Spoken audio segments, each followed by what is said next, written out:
All right, folks, it's another week, and we're back here to talk more BMF because tonight, folks, we're getting into episode 4 of season 2, Running on E. Here to do what we do best, Lucas and I, bringing you that recap review after the conclusion of each show each and every week. Ton of things to talk about tonight, and obviously some things I need to obviously relate to you all, some information, some details, some surprises, may I say. First off, absolutely thank you for all the love last week, birthday week and whatnot.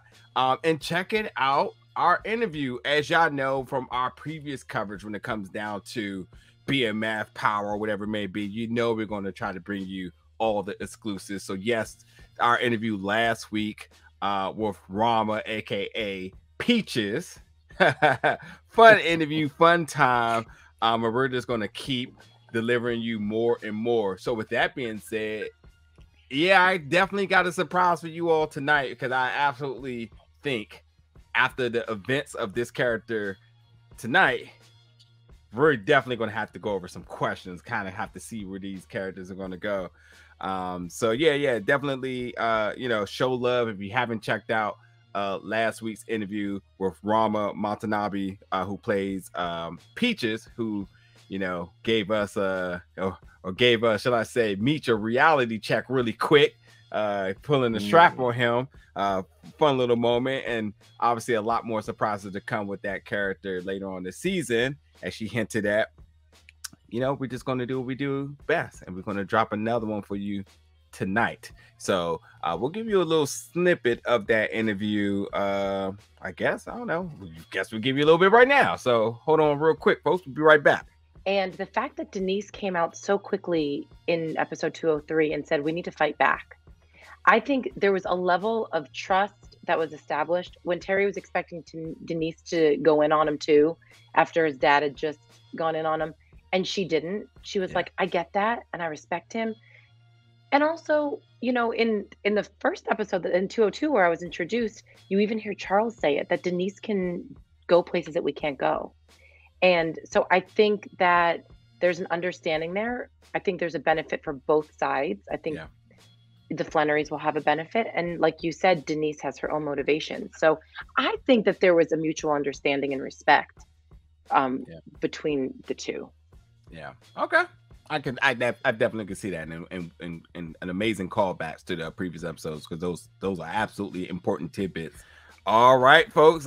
Listen, check out the whole interview. It is available on the channel right now. And after all things that Denise got herself into, of course, I was going to have a ton of questions for Lauren in terms of where do we see Denise goes. Denise is in a little bit of a hard spot here, and it's kind of hard to tell if she's being truthful and being in a predicament she wasn't really equipped for, or is she playing the game? There's a lot of questions here. We learn more about her by checking out the interview, which is available now on the channel.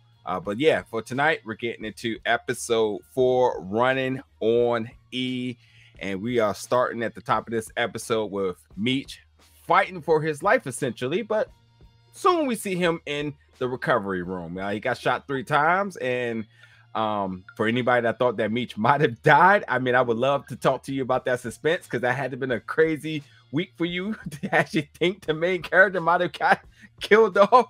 But nonetheless, he's in the recovery room. But to our surprise, also in the hospital is the Grim Reaper himself, Lamar, as Alvin, his cousin, just continues to aid and abet him into all of this craziness that he's up to. But it's all right, because Meech is definitely strapped with a Uzi under his sheets, because, well, T already know what it is. And here's an interesting tidbit here.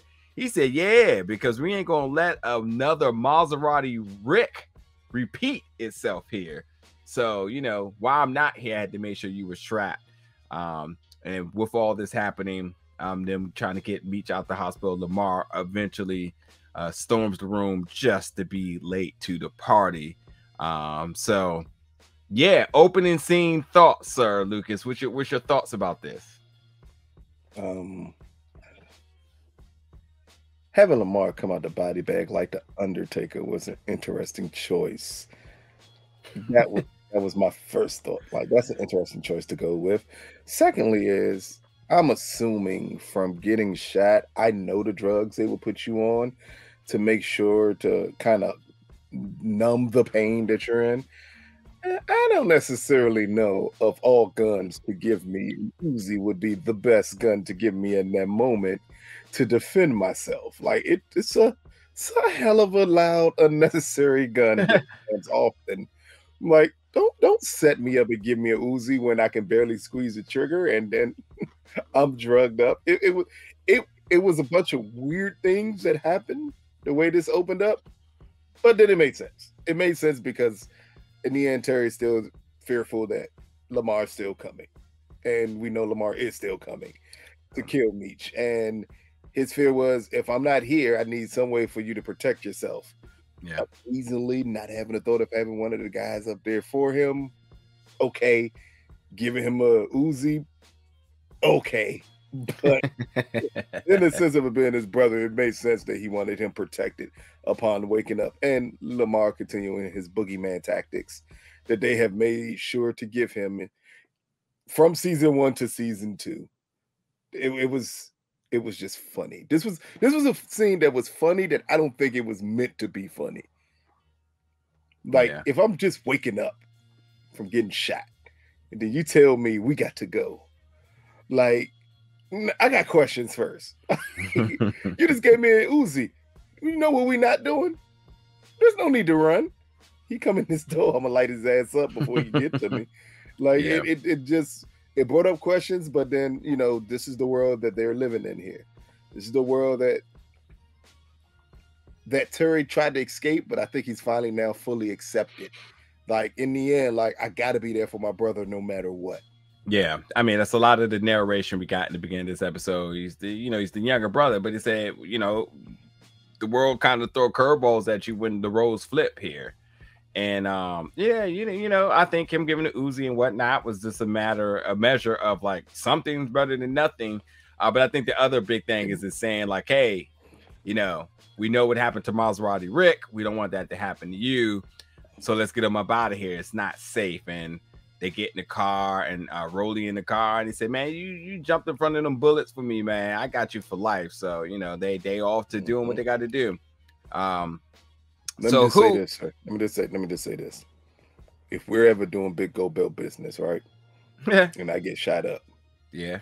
Don't you dare come to the hospital and give me a Uzi. I bet. You better give me a Glock or a 38. I need something that's not gonna jam. Just not a Uzi. I mean, reasons, I guess. So they go to Lori's house, and Lori is definitely like, okay, well, yeah, now my whole spot hot because whoever's following you probably followed you here, and it's they're laying down the landscape of what's happening with everything now here. So obviously they're trying to get off the grid. Regroup at Lori's, obviously his baby mom, and his daughter, and beyond that, they're out of cash, they're out of work. T and B Mickey still beefing, and while they try to decide what they're gonna do next, who they're gonna work with next, and everybody's exploiting all their resources. And Big L definitely dead because of K9. By the way, we didn't get K9 this episode, sucks. But then they make the idea of that, well, maybe we can like work with Boone. Maybe we can work with Pat.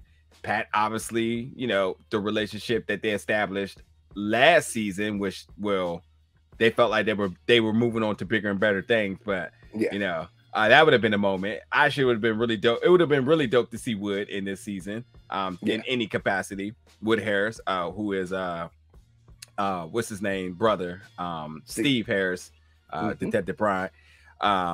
And then boom, it's like, okay, well, we know this ain't gonna go over well because we know the Marquisha situation and whatnot. So as we start to see everybody regroup and recollect and kind of lay the landscape of what's happening and everything, and obviously, as I mentioned, the tension between B, Mickey, and T. What's your thoughts about like where do they go next, or just the exchange of things that are being said currently? T still not fully listening to Meech was the biggest takeaway from this moment. Like Meech told him exactly who to go to, and he kind of told him that for a reason. But yet and still T had to do his own thing because in the end, T is a person who doesn't like to be or feel uncomfortable. Yeah. So as he said countless times, Pat don't like me, Pat likes you. It's just an uncomfortableness that T didn't want to have to go through.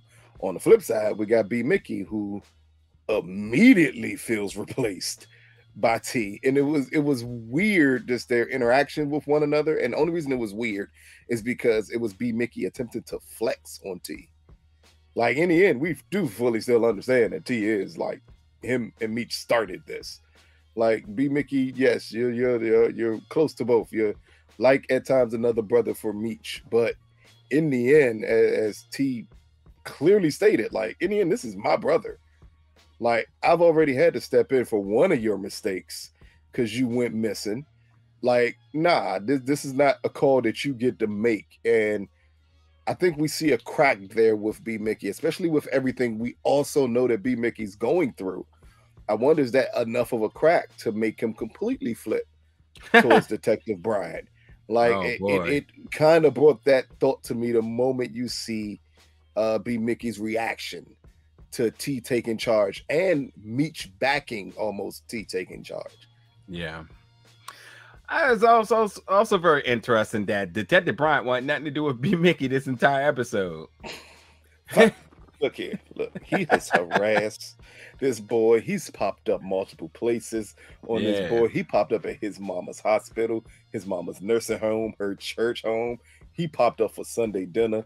He's popped up everywhere humanly possible on B Mickey. But this was the time he was like, "Nah, you good. I'm gonna let you live this time. I'm gonna leave you alone." At a time you would think would be the time he would want to pop up on B Mickey after Meech gets shot. Yeah.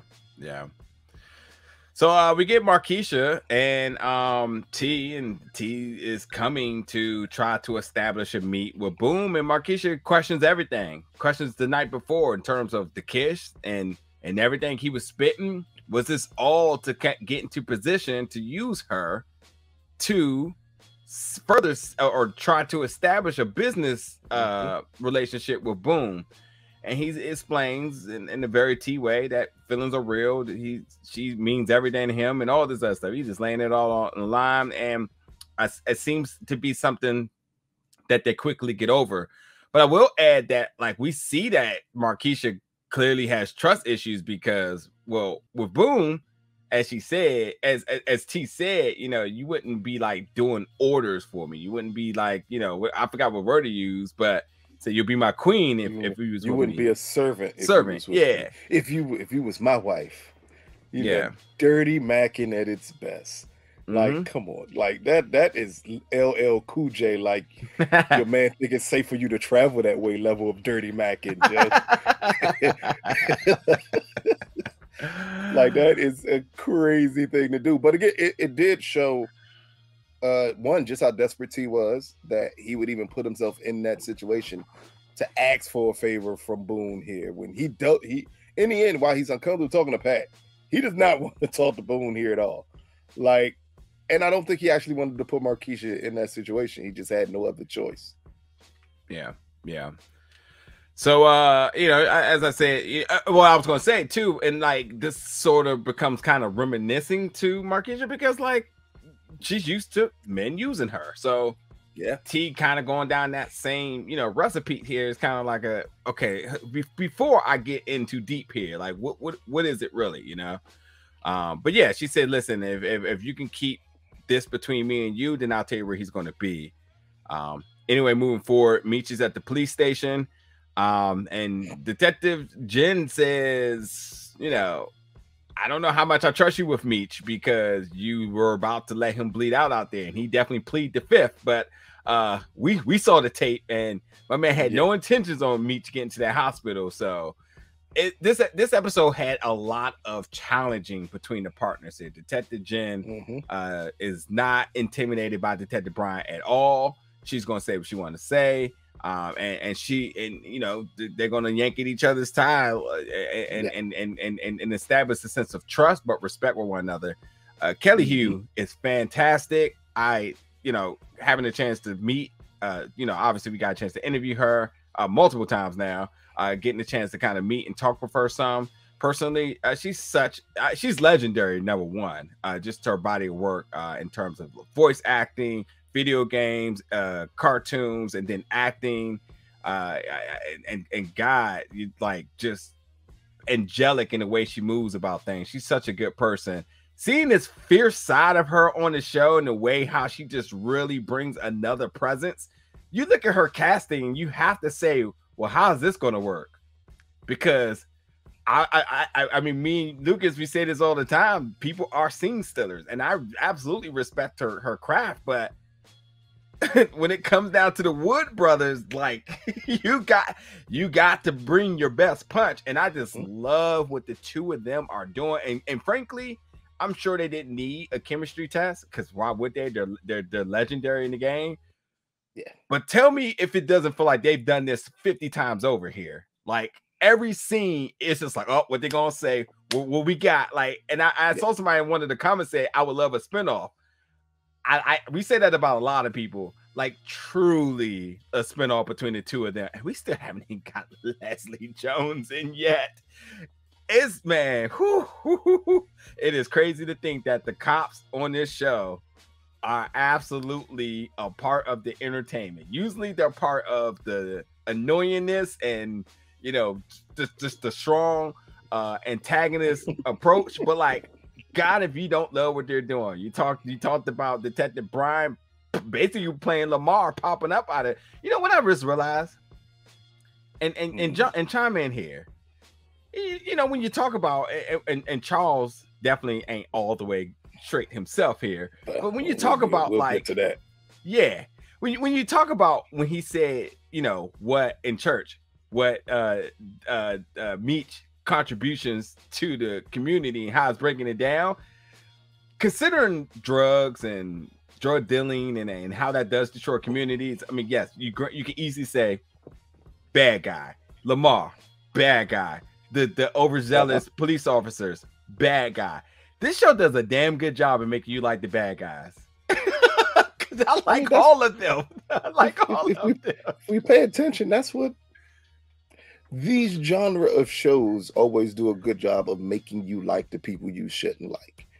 Like Meech, in the end, Meech and Terrier shouldn't be people that you're cheering for. Like those aren't the people you should be cheering for. You shouldn't be like, man, I can't wait to see what Lamar does. Like, really? Like these aren't. And again, it's not necessarily the real life depictions of that I'm saying that about. I'm talking about this genre of show, and it goes all the way back to The Wire when we were rooting for Stringer Bell and Omar, and it's like, what? Those are people you should be rooting for here. But again, that's why, again, we'll get to it when we get to that church scene with them, all the hypocrites in there. But like, again, that's the way it plays off. Like, these aren't people you should be. But let's get to my boy calling Kelly angelic. Now, I've never heard this man say angelic before, ever. And he said it about Kelly. And it fits with this character. It fits with her performance in this role, because again, you needed Brian to have a partner that wouldn't back down to him, that could, like, the whole cigarette smoke thing was hilarious, but again, it showed her forcefulness. Like, hey, if you lose, you got to smoke those cigarettes and your breath stinks. Like, it's just holding up. And you know what, you did all of that, so now you get to have to go in there and deal with Frankie Beverly. Like, it's that interaction that you really pay to see. Two great actors going back and forth with one another. Yeah, you know, we had. I mean, I can speak for myself. I don't know, speak for you, but I think our interview with them is easily one of my favorite interviews in the last couple of years, just because of how natural it was. And I mean, my interview with Steve.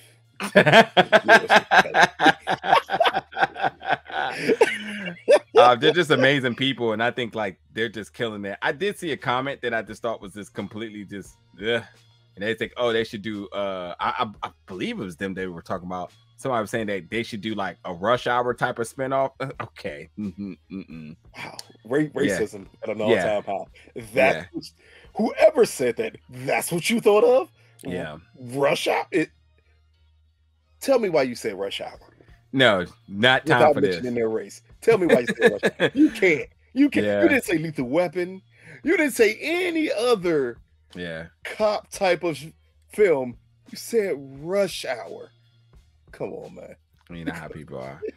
But no, seriously, just I'm just really digging. I like again. I'm typically like, oh, the cops about to do something. Well, no, we ain't gonna say that. Whatever. But like, you was with Blanca for a while there. We're not gonna forget. You're never gonna let me live. We won't forget. I will never let you. You waited 6 seasons. You waited 6 seasons. But they're must watch. But yeah, you talk about this moment now of Demetrius Meech going inside the interrogation room, and what do you have here? Lamar in cuffs, as they are both under suspicion of shooting each other. The first one that talks get cut loose, and there we have it, a 1-on-1 versus the two, and this was fun. This is absolutely fun. I'm gonna throw it to you. What was your thoughts about this interaction and these bombs that they were throwing at one another, and all the analogies that they were using? Well, we kind of understood that they weren't going to snitch. That in neither one of their makeups is it that I'm going to snitch and have the cops take care of something I know I can take care of myself. Yeah. So we clearly knew that wasn't going to happen. And then it was the back and forth about everything. And then we get the Batman analogy from Lamar as he starts it off already depicting himself as the Joker. And Meech ending it like, but Batman always wins. Like, Batman's the hero of the story. Basically saying, in the end, I'm going to always win. And you're actually admitting that in the end, I'm going to win here. And then it just became like, it reminded me, and it's odd, and it only reminded me because of Lamar and the way he gave out that speech. It clearly reminded me of The Dark Knight, when them two were in the cell with one, and they were just going back and forth with one another. It's that understanding that Lamar is crazy and a psychopath, and he sees himself that way. Yeah. And Meech is depicting himself as the hero. Very weird here. Because again, you just said, like, these are characters we should like. But nonetheless, in Meech's head, I'm the hero here. Yeah. I'm the one who's going to triumph. And Lamar is like, I'm the person who's going to embrace the dark side of it all. I'm willing to do whatever I have to do to get rid of you. And Meech like, and no matter what you do, you could never actually beat me. Yeah. Again, it's a fun analogy. And to bring up that he said the Batman movie about to come out, and he's talking about Batman 89. I thought it was funny when Detective Brian said, "Hey, you gonna put some names on any of this?" Like they did. They said Batman and Joker. That's all you get. He was trying to. All they were waiting for was for somebody to snitch. That's all they were. They wanted somebody. They wanted some context to all this riddles that was being told. But me said, "Listen, I ain't scared of that burnt ass motherfucker." And you know, that's just that. But Detective Jen still has the upper hand on her friendly negotiation with Detective Brian in terms of who's driving and so on. But yeah, Lamar, what's his name? Why is it slipping out of my head? But the actor who plays Lamar, man, just, you know, just might have the most sinister Apple playlist of all time. I mean, he takes Happy Feeling and make it creepy.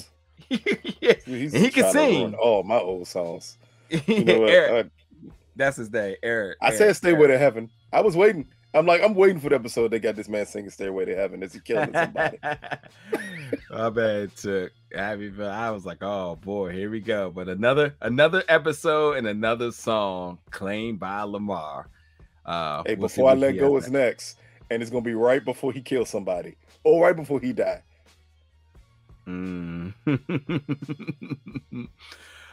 So what do we got next? the parents here, and obviously, as they try to of Meech. Create separation again, stay away from him. Yeah, they're gonna run that one to the ground. But going back to Lamar, Lamar back at it again with his lovely. Actually, I'll let you describe her because I'm sure you got some very wow. Why do I get to? This is just like a setup. That's all this is. This is like a setup, Joe. I'm just gonna say his lovely Dominican. Is she black or Dominican? I couldn't tell for sure. She's sure. One of them two. But she's something. Her name is and I know I'm going to pronounce this wrong because it's N-apostrophe Jeri. So is it Jeri? Injuri? I mean, no, it can't be Injuri, but it's so yeah. She could be Indian. She could be Jamaican, Dominican. She could be Trinidadian. I'm not sure, but it's Lamar, very voluptuous BBW here. Who again, we hadn't seen her since she got fucked on the fast food floor. Like, so that says something here, but it also says a lot that that's the person Lamar goes to. Yeah. And listen, she ain't just a fuck joint because she definitely called him out on his shit. There's a difference here. She has her needs too. Yep. She ain't just laying back and just whatever. But like, she's not just something that he can come and get it and that be it. She's like, nah, I need to get mine. Like that's why we have this situationship between them two here. So I mean, obviously we learned a lot about Lamar. I guess at the time he was at a psych ward and he was hiding pills under his mouth, and nobody knew he wasn't really crazy. She talks about how she takes advantages of her privileges, and beyond that, she makes it very clear that Lamar, your dick ain't working here, sir. And get it together. Listen, come back when you are better. This ain't working right now. Lamar definitely in all his feelings. Yeah. Dismissed. Hey, when your main get down jump, like, yeah, this ain't working for me. Like, I ain't finna go through all this with you today. Plus, I mean, we understand what Lamar has been through. And he has a colostomy bag. He's still trying to do everything. Like, come on, man.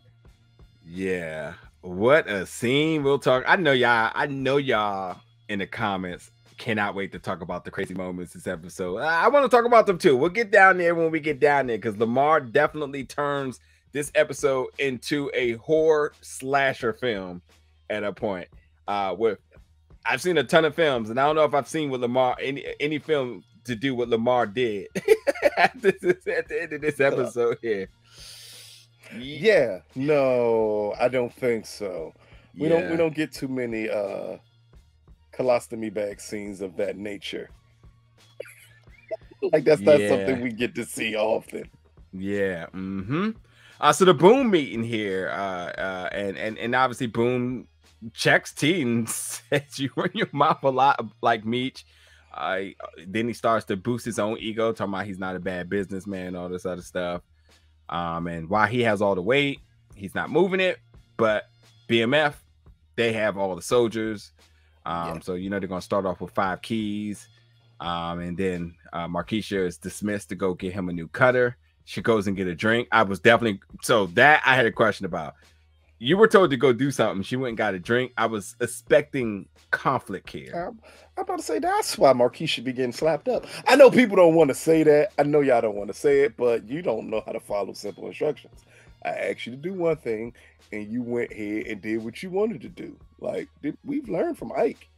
You need to when I'm giving instructions, you need to follow through with those instructions. Damn it! And that's when you get a chance to spit that line. It must be safe. Your man must think it's safe for you to travel this way.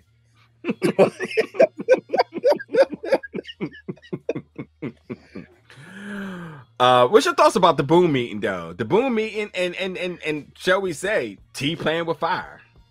Yeah, and it highlights again. I love the point that because we didn't get to see him at all in this episode, which makes no sense.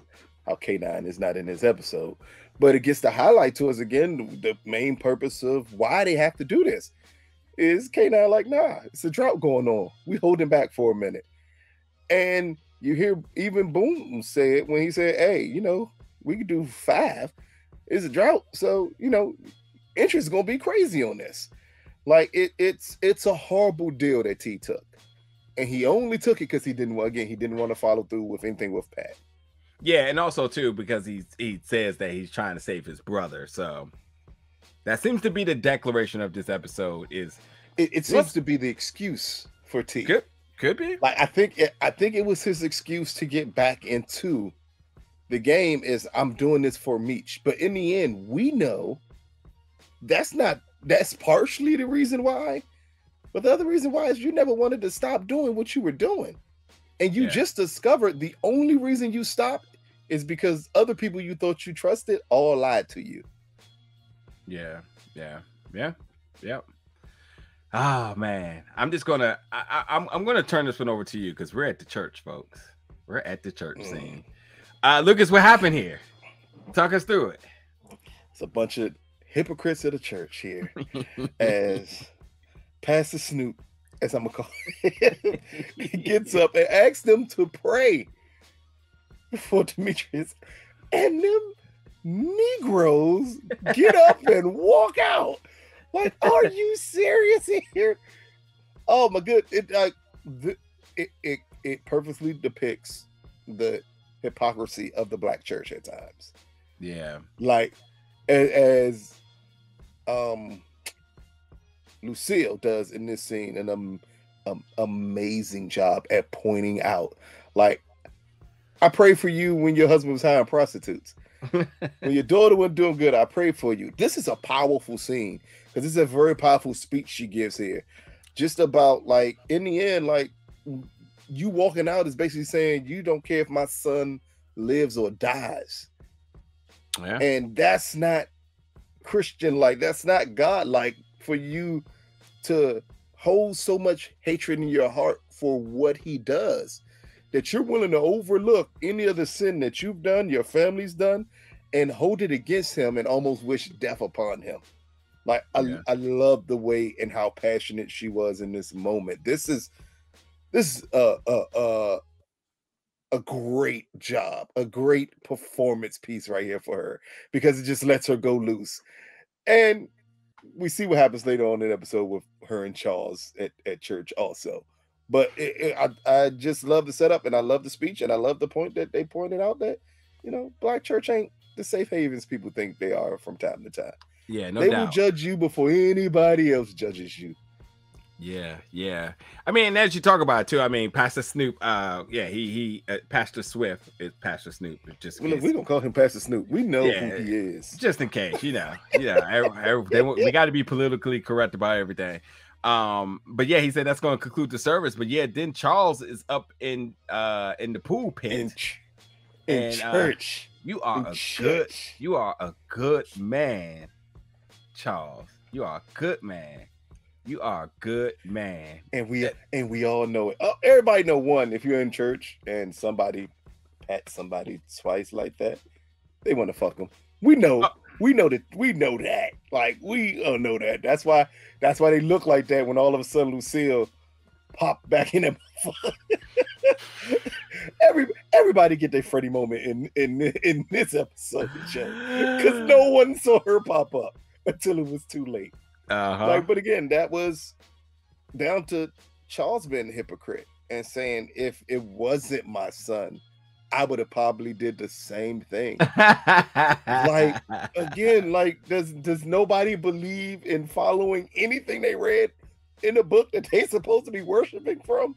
That you would even say something like, but even it's pointed out when she says, "Come on, Charles, you wouldn't do that." And he looked at her like, "Yes, I would." Like, it's absolutely ridiculous. And again, I like when we see the real church folk from time to time on the show. Of course. So yeah, Charles, it's time to go. hey, because it went from here. Take the keys, and I'll catch you right back. And then they're quickly like, no, it's time to go. Like, clearly, because you're playing games here. I put on my nice Sears lingerie, and you ain't give a goddamn. I know our daughter bought it, but you didn't care, and now you're here flirting in this church. You lost your mind. Oh man, we were cheated of a Lucille just blasting Charles in the car ride home. That's the scene we needed right there. You already know what happened. You already know what happened. She gave him every verse in that Bible about cheating he got on that ride home, and you let her pat you on your chest. Corinthians verse 6 chapter.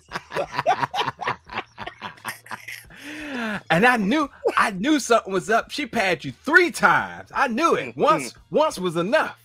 But that, and you know them church ladies, and see, some hit me in my spirit. I knew I needed to step up there and get back to my man, because I didn't know who this Jezebel was thinking and what she was gonna do. Oh man. Anyway, we get Meech. He's over Monique's house, and Rolly's there, and he got some protection there, but at the same time too, Meech admitted that she was right about Lamar. Yeah. And it's just all about trying to make sure that the folks that matter to him, close to him, is protected from Lamar and his psychopathic rage of terror. And so Monique makes it very clear that she can handle this herself if need be, as we see her with a baby 22 inside the drawer there, and also a little bag of coke, because she gotta take the edge off of all of this. Not even mad at her dealing with Lamar. I'm sure you probably do, but he makes it very clear. Taking the edge off with an upper ain't taking the edge off. You're actually increasing that edge by a lot. She should have had a J in there or something else, not cocaine. You're not taking the edge off of shit. No one has ever said, let me take this bump to take the edge off. Like, nah. Oh, Monique.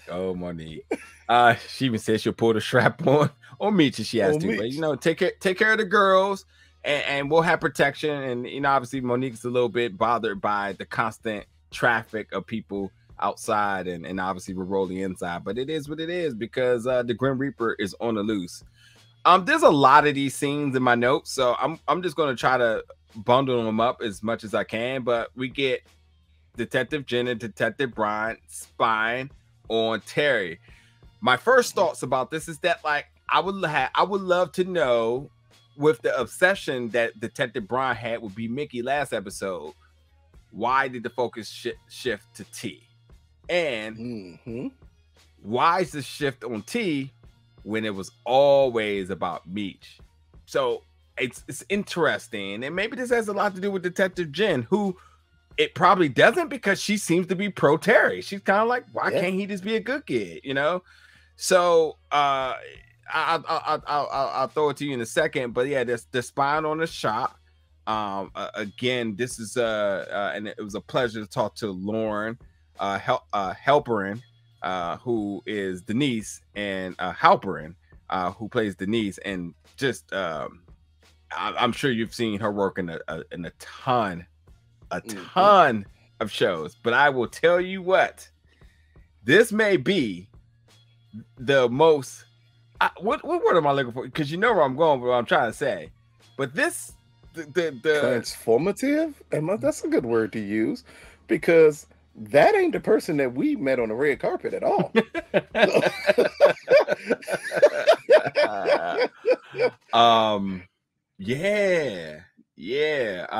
She really dove into the role of Denise, embodied it completely too, where she becomes unrecognizable. That is a great acting method thing to do, where you can embody a character so much that they don't look, they don't feel, they don't talk, they don't act how you actually are.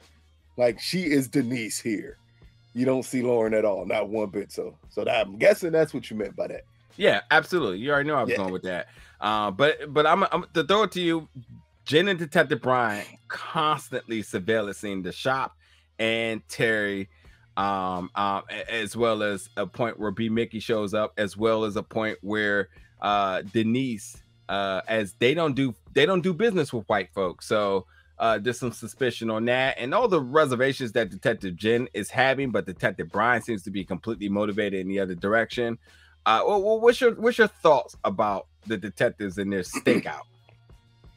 It seemed like it was more while it was a stakeout of Terry, it seemed like this was way more about Brian wanting to break Jen and her belief that anything can be good coming from the Flannerys, because she's very clear, like, why would Terry do this to his business? Terry could be the good kid, and it's Brian pushing it like, no. Even at the point where Terry came up with the best plan humanly possible on the way to move the drugs initially, like, even then Brian was still like pinpoint on it being T. That it was kind of weird that he never went back to B Mickey, but then he can't because he's partially protecting B Mickey while he's attempting to use B Mickey. But again, I think it had way more to do with Jen than it had to do with Terry. Yeah, he needed to break her. He needed to show her what he considers the real world, the real side, because he kind of brought that up too. Like, you're kind of living in a world that don't exist, and I need to show you the real world here. And the best way he could think of it is showing her that it may seem like Terry's good, but Terry's no different than his brother. Yeah, and I'll give it back to you in a second. Maybe, I mean, yeah, I totally agree. Maybe he's trying to really create a bias in Detective Jen, but let's not forget that, like, Detective Brian at a point did talk about him getting intel, and they asked who or how, and he didn't relay his source in being B Mickey. So the protection ain't like a protection of like positive interests. It's for very selfish interests. It's all for selfish reasons. Like, he can care less if B Mickey died, but like in the end, like he's my plug to get Meech eventually. And with Meech out of service, he took this opportunity to show his partner that Terry's just as bad as his brother. Yeah. What is your thoughts about this sort of ingested stock footage of President Reagan? I don't know, and I'm gonna end you before you get. I don't know. Like, when I saw it, I said, "What? This seems out of place." Yeah, a little bit of history lesson. Point. Yeah, I understand the point that you're making about how the war on drugs started, and anyone black or anyone who knows anything about anything understood that, you know, when Nancy Reagan said just say no to drugs, it was say no to drugs that you don't get from the government. Like, we fully understand that. I just found it odd that was placed there in place of truly explaining their distrust for white people. Instead, they use that montage to show you why they don't trust white people. It was a weird thing to put there, though. It just felt out of place, especially for this show. It felt out of place. Like, in the end, we still understand who Ronald Reagan is. We know what Ronald Reagan represented. We know what Oliver North represented. We know what George Bush Sr.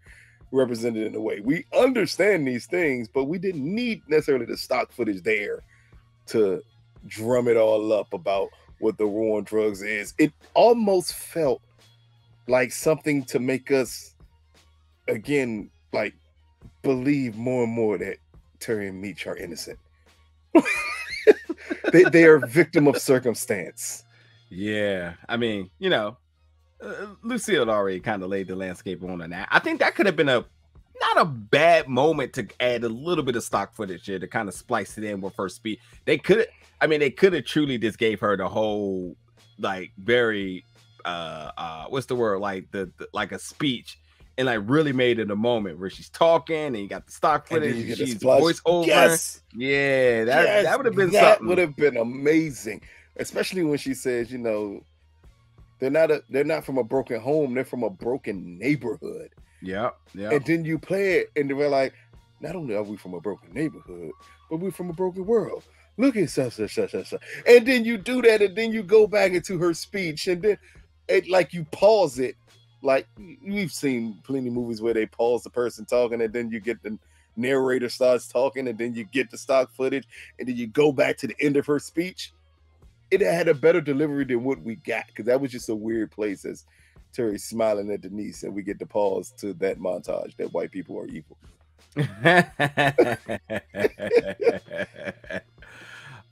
We got Meech going to see baby mom Lori, and he needs to get it in. And obviously, you know, talked about his daughter. And well, the biggest thing to take from here is that Meech is not having any bit of sexual issues that Lamar has. So and that's why Lamar's so mad, because he up here strutting like a peacock. Very, very much so. Detective Jen, Detective Brian again. Now following Terry to the assistant living facility, and that's where Boom is there. He talks about the cute maneuver for the meetup here, and at this point now they're discouraged, and Detective Jen, Detective Brian said, "Let's hit the bar." So finally, the first good suggestion they had there. Still note that Detective Jen is still driving, still behind the wheel. Meech is now back at the music store, and he's back from the dead, still repping BMF. But there seems to be some maybe disagreements on this alignment. Tension amongst this alignment, this merger of folks. And B Mickey's still not looking happy. You make anything of this scene here? I mean, when are we going to see B Mickey happy? At this point, B Mickey's never going to be happy. Yeah, he lost his girl. He had to kill her. Detective Brian shows up as his personal candy man, and now Meech has demoted him back to number 3. I think it's just hitting all B Mickey at one time here, and he's just not for it right now. But we understand, like, it's so much other stuff going on with him. That's possibly why it even weighs even more that Terry is now back in the picture again. Yeah. Little did we know that while they it's funny because this is sort of like a dose of karma here. See, I just walk out and they had the biggest network of soldiers, you know, but I guess a few folks thought they were better than this, above this, or this was just a joke to them. Little did they know what lurks in the night, and it ain't Darkwing Duck. So Lamar is at Alvin's place, and he needs help with his bag. And this is a lot of how much I love you. I don't give a fuck how much I fuck with you. I'm not changing your shit bag for you. That's not what we doing here. Under no circumstance. I love what Alvin said, man. Now you gotta learn to do this shit yourself. Like, I'm not doing this shit no more. I'm not changing your shit bag for you. You gonna have to do that on your own. No, not at all. Yeah. Like, again, but it's just, again, we see just how bothered, and I love the point that Alvin kept on asking him, like, I know you. While that is a problem, and you bring up like you couldn't, that's not the issue, as he clearly points out to him, like, dog, it's 3 months. Like, you're not even supposed to have sex for 3 months. You can rupture some shit and end up in worse shape than ever. But he clearly sees it's other things that's bothering Lamar. Yeah, for sure. And for whatever reason, this damn show tried to make us feel really sympathetic for this guy. Like, they really tried to, like, make us sit back and say, oh man, poor Lamar, man. Like, he can't even change his bag. He don't even know how to properly maintenance it. He can't have sex for 3 months. Oh man, he just trying to break old girl off. She done hurt his pride, so now he's just staring in the mirror here. Man, what you know? Standing in the mirror like the little meme with the white guy when he's like, "You look at you." Oh man, or one of those. I would try to give him some hints. I would try to give him the hints, like, man, you can do more. You can, little nipple play. I don't want to talk what you be doing with them dead bodies. It's disgusting that they have such open conversations about necrophilia. Yeah. Yeah. But I mean, he did drop a gem at the end and just say, like, be yourself, man. Take back what's yours. And I guess that definitely motivated Lamar to that was it. Put back on his mask and pick up his kitchen knife and get back on these streets here, because get them on a terror rage. Hey, as you said, Darkwing Duck, Joe. Nigga just popping out of nowhere, Joe. Yeah. Hey, you ever Have you ever heard of burping your bag? And he said, I was like, what? I know what you're talking about, but what? Nah. Yeah, you got to. It's the same way. You got to get the smells out. Because if you don't, the smell will travel with you all day. It's no fun being around people with shit bags. I'm just gonna let y'all know that up front. Like, whether it is from a gut shot that gets you to you, or some people are actually born with them and have to have them. It's nah, man. Like, you gotta clean them Jones, and we can't go. You don't know hard till you party at the go-go with somebody with a shit bag. It is like bro, no fun. Bro. Oh man. In the third episode of Stalking T, we have where B Mickey finally shows up. And he said, well, ain't no way he's coming here to get an oil change here. But you know, we also see that T and B Mickey, because T called B Mickey, he's out some project called him, and you know, there's this doubt in terms of this working, because he said, I hope this shit works out. What's your thought about B Mickey and T and this, what we know they're trying to do, but the establishment of this plan? What was in the suitcase? Oh, it's 5 keys. Okay. B Mickey took the suitcase with him, right? I think he just opened it up and they looked at it. I thought he did, though. He closed the suitcase and then carried it.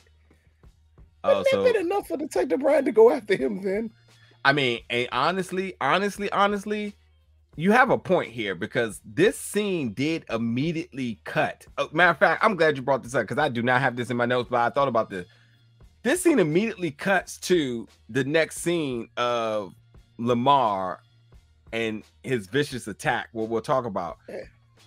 There definitely should have been what is B Mickey doing here? What does he have? We need to make a move right now. And they left all doubts and all bit of suspicion that we had.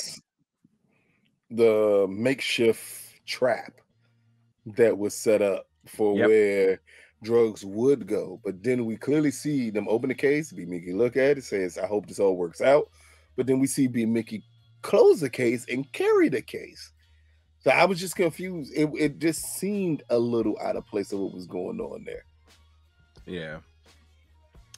I just was like, yeah, so we're not going to get like no contest to like what their plan was next. Y'all outside taking photos or whatnot. Y'all seem to possibly got what y'all want.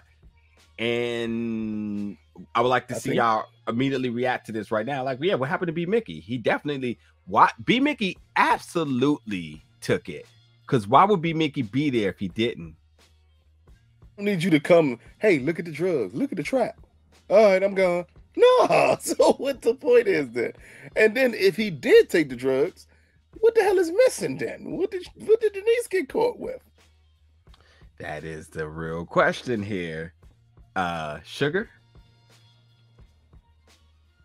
Nah, but if it's sugar, why the hell would they run? Like, they ran off, so it couldn't be sugar. Yeah, look, I don't know. It's just because other than that, why? Wait, who ran? Who are you talking about? Who ran?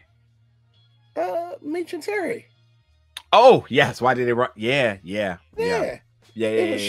Why they leave town? Why they leave town? Yeah. I don't know. We're gonna find out. Next episode gonna be wild, because there's some questions that need to be answered. Let's finish getting through this episode now. We have Lamar. Well, this is just the first of 2 in this episode. Lamar brutally beats down Nito. Just completely mollywopped this dude. One, he not only sliced his face in a way that just, when you talk about the special effects folks, the makeup design folks, man, I felt that slash like on point. And he said, don't think I forgot that you fired a gun at me. And then I cannot believe what the fuck just occurred after this. You gotta empty out your bag at least 3 times a day. Alvin said it.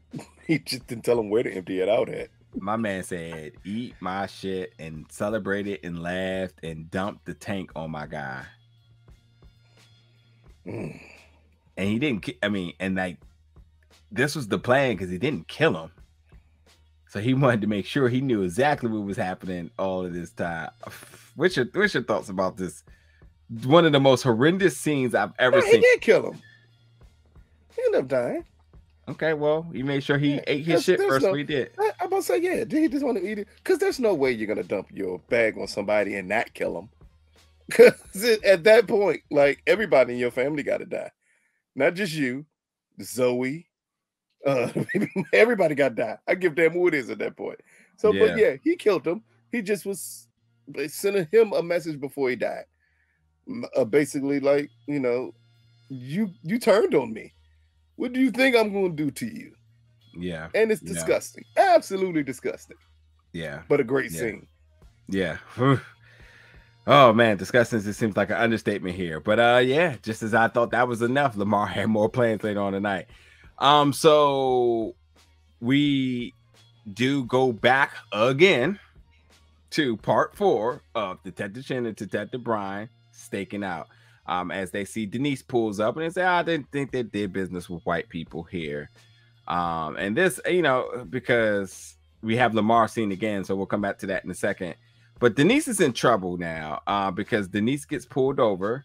And, you know, they get her out the car. They want to know where she's going. Inconsistency on her story. She is going to see her son. 2 days to 3 days, and 3 days to 2 days, and all this other stuff. She was too nervous to even pull the job off properly. Yeah. What's your thoughts about this whole? What were you thinking upon the moment they're pulling her over here? I thought that maybe because they put this trap in his car, there would be no way they would find anything anyway. But miraculously, Brian just happens to pop in there and say, hey, does this look out of place? Let me ask you this question, sir. Do you think Brian just happened to discover that trap? Or did B. Mickey tell him about it? Whew. I thought it was B. Mickey told him about it. You know, it's interesting because, like, he doesn't want nothing from B. Mickey except for Meech. So this doesn't make sense. Does everything that he gets hurt? No, because off the board. Every single time that he supplies him something, he's like, I just want think about it though. But think about it though, and this is why I say this. As long as B. Mickey's number 3, he's no longer close to Meech to get anything for Meech or from Meech. And the thing is, does Brian know this already? How much conversation have we not seen the two of them have this episode? And that's what I mean, because there is no way, and I mean absolutely no way, he would have known anything about that trap to look there, nor to be able to say, hey, don't that look a little bit off? Who does that in a car? Nobody. To me, he was told that by B. Mickey, that the drugs are there. We already know B. Mickey wants to get rid of T. We know that. Like, he does not like T. Jeez, man. Whew. Yeah. These are great questions. I'm sorry if I cut you off. Please continue that thought. No. My thought was simple here. From the moment it saw it, I figured that that B. Mickey set T up. Keep in mind, we went through the whole rigmarole of them showing the trap to B. Mickey, him asking B. Mickey about it. So yeah, and then miraculously we don't see the drugs with B. Mickey leaving there. So that means those drugs had to stay there. Do we not think we're going to get something in the next episode showing that we went from day to night? That somehow Detective Brian went back to B. Mickey and got information about that trap, and then miraculously he's going to look there. Yeah, like that was too much of a coincidence. Yeah, and honestly, this makes a lot of sense in terms of Detective Brian and the ego we know him to have, because not only is this a huge get for the department, but also he gets one up on Jen, letting him know, like, you gotta trust me. He gets B. Mickey where he needs. B. Mickey gets what he wants. Detective Brian gets closer to Meech because he gets T. He gets closer to getting T.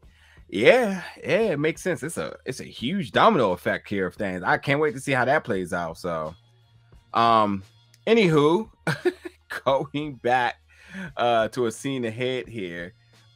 We get Tiny, who is just in the shower, brushing his teeth, singing, just a regular old day. And did that nigga spray cologne before bed? Like, he better, like, I know niggas like this do exist. Yeah, but like they were a Cuba.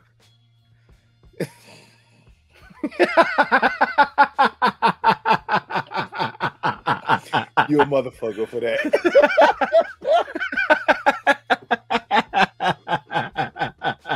If you're a grown ass man and you still wearing Cuba or Curve, you deserve whatever punishment you get. Oh shit. When my man looked in the mirror, it's like, yeah. But he sprayed the cologne first and then proceeded to brush his teeth. I'm like, I was waiting for them to pan to a bedroom. I'm like, okay, maybe he got a bride in there waiting for him. Nah, he just need to smell good for himself before he go to bed. I get you. You can't act like light-skinned niggas and not be a light-skinned nigga and then be mad when a monster comes up behind you. That's all I'm gonna say. Yeah, straight out of a horror film here. 1 minute nothing's in the mirror, the next minute Michael Myers is behind you. Except this Michael Myers is black without a mask, and probably even more crazier. Doesn't have superhuman strength, not yet at least.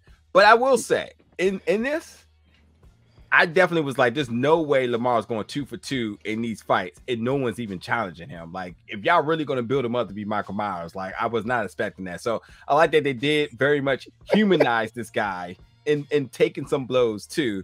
But he's just much more sinister. He played more dirty, grabbed my man in his balls, and he went through with it, smashed him through the mirror, took the shower curtain and cord and just completely strangled him. And I mean, it is what it is. And meanwhile, because it wouldn't be Lamar if there wasn't another song in the background. And Why You Treat Me So Bad is playing in the background. It was like, oh my God. And not to mention, he Spartan kicked my guy. And my guy definitely lost all feeling in his body. I was like, holy hell. He kicked the shit out of him, Joe. That was one of them kicks like that Jim McMahon should have been announced. No, Jim Ross should have been announcing as it happened. Like all I saw was the kick and thought, oh my God. Like that was a hell of a kick, Joe. Oh my goodness. And then my guy picked up the back of a toilet. Let me, if you've never been hit with one of those before, hopefully never ever either. hey, the pain that you feel, I don't think even the show can show you. Like, that shit hurts. Like, that is not a good feeling. And then at that point, I knew, like, oh, you done. Yeah. Like, what it takes to recover from some shit like that, you're not prepared for it. Not after he just gave you the Hulk Hogan big boot to the face before that, Joe. Oh, man. So Denise calls T. Says she's in trouble. Completely say I ain't talking to you, Charles. And basically he says, listen, don't say anything, get a lawyer, etc., etc. Charles can read between the lines and finds out, said you ruined that woman's life and business and the business. And he said he was trying to protect Meech. And then Mama says you ain't really as smart after all. I mean, it was the truth that finally came out when T said, me selling drugs is what made this business. And that's what pissed Lucille off because, again, she said it best. Meech has always been honest about what he's done. Yeah. But you ain't as smart as we thought you were. Because basically you've been lying to us this whole time about what we thought Meech was the bad influence on you.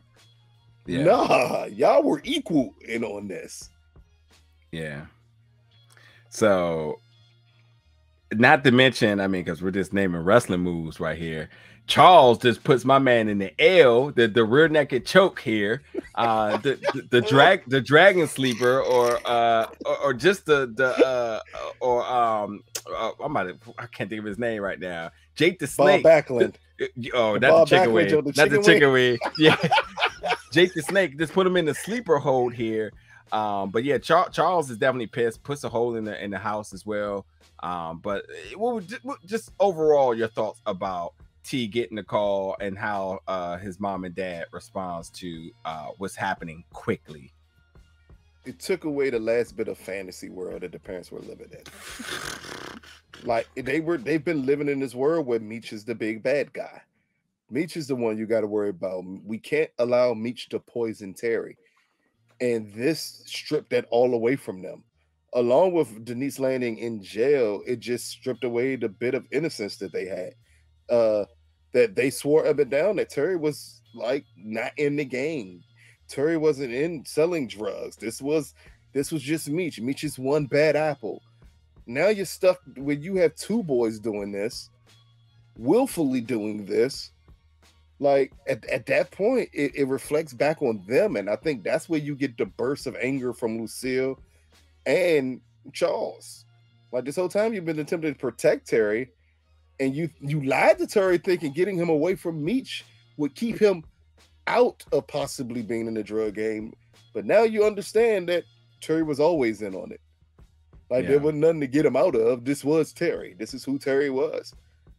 That's what I got away the most from this scene is this, that, you know, he took away their hope. Yeah.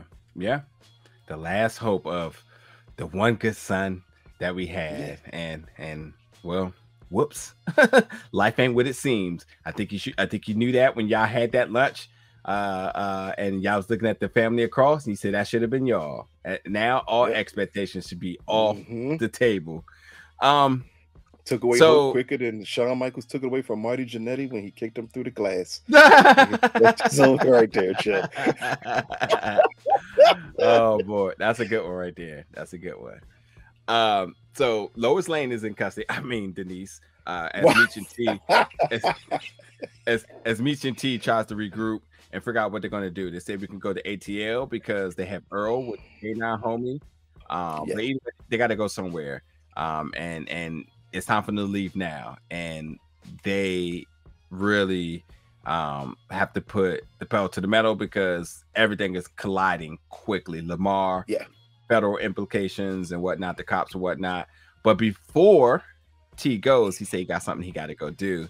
And everybody knew what this was. He goes to see Markeisha. And while the security car tries to stop him, Markeisha allows him in.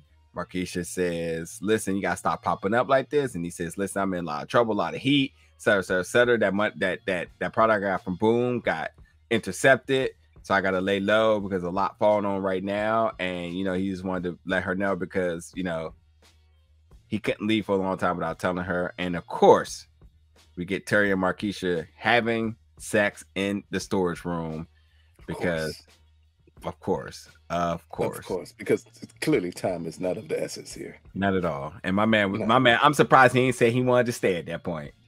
hey, because he sure enough did nothing go. My guy got dressed and delayed on the floor for a while with her. Like, come on. Yep. As Meech said, stupid motherfucker here. Oh man. Right then and there in that scene, they should have found a way to show Meech like, where the fuck is T at? We gotta go.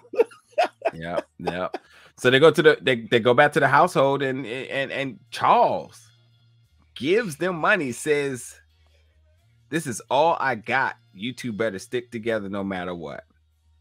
And they out the house. They say they buy, say they I love yous, and that's what it is. Could we talk that doesn't ring true at all for this character of Charles? For that to be his reaction at that moment?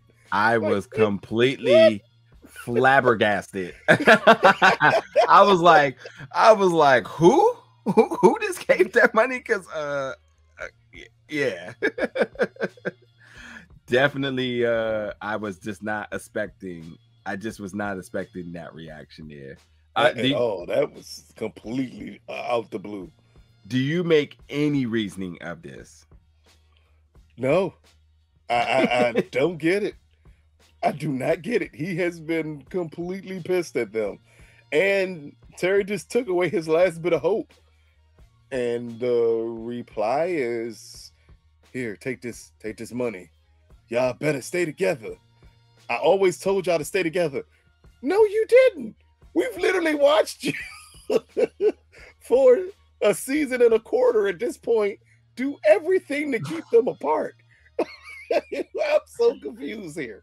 I am so confused here.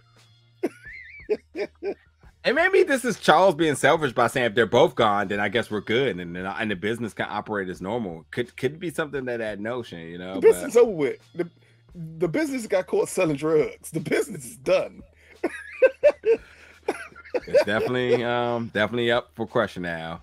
But Denise is in jail, and Detective Jen and Detective Bryant are now plotting on, well, how are they going to approach this? I think Detective Bryant has his strategy. Detective Jen is ready to go. But nonetheless, the fight over the driver's seat seem to have shifted. Yeah. Where the keys have been handed over now. So last thing, I guess, for this episode is we get the Flannery brothers leaving town, and not without a bye from their good old buddy Lamar. now without Stone Cold Steve Austin pulling up with a beer truck all of a sudden. Like, where did he come? I think Terry said it best, like, where the hell did he come from? Like, I didn't even know where we were going. This the 80s. Ain't no find my iPhone. Ain't no smart. It's like, that was, how the hell did he find them? That was very dramatic. I was like, wait, what? But okay, we'll take it. And Lamar wasn't able to succeed in running them off the road. But as old Terry narrates, and, you know, being a man just means you live to fight another day here. So, you know, this episode had a lot of different things going on here. Yeah. From Terry and Markeisha having sex, and Denise getting caught with the transporting of cocaine to Lansing. Lamar killing off Nito. Lamar kills Tiny. He was killed. And then you know, Terry and Meech of evading Lamar on the highway. He tries to chase him down, and not to mention that well, you know, the colonoscopy bag is preventing Lamar from having sex, so his little ego's hurt right now. So whoops. But 3 months, we'll see what's up with Lamar down the line. Until then, hey, yo, I don't care what's up with him in 3 months. Yeah, until then, Lamar, just keep singing your songs, buddy. It's a little bit of a road to recovery for you. That's all you got. That's all you got. You got nothing else. Yeah, got to finesse Big Mama until you can give her something else. Just finesse her. Yeah, and you know, she not taking anything less than perfect. So Dave, you come back. Hey, you better ice spice her until then. Listen, man, she's a real one too, because she laid next to that bag and didn't even trip.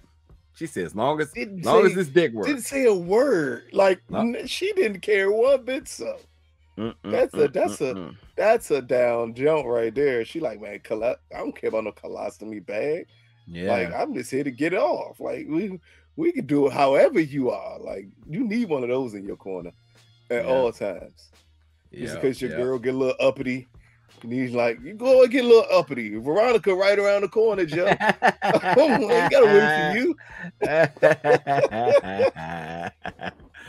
Anyway, folks, this will do it for tonight's episode 4, titled Running on E.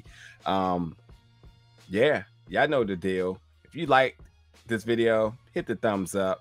And you down to rock with us with more BMF content, and obviously all the other shows that we're covering. Hit the subscribe button. If you really, really, really digging this episode, absolutely feel by any means enticed to donate. But if not, as I always encourage, please jump in the comments and let us know your thoughts about tonight's show. We'll be down there to engage with you all. And then until then, y'all be safe, avoid Lamar, and do not let him mess up one of your favorite songs too, because you'll never come back from it. Lucas and I, we are out. We'll see y'all next week, folks.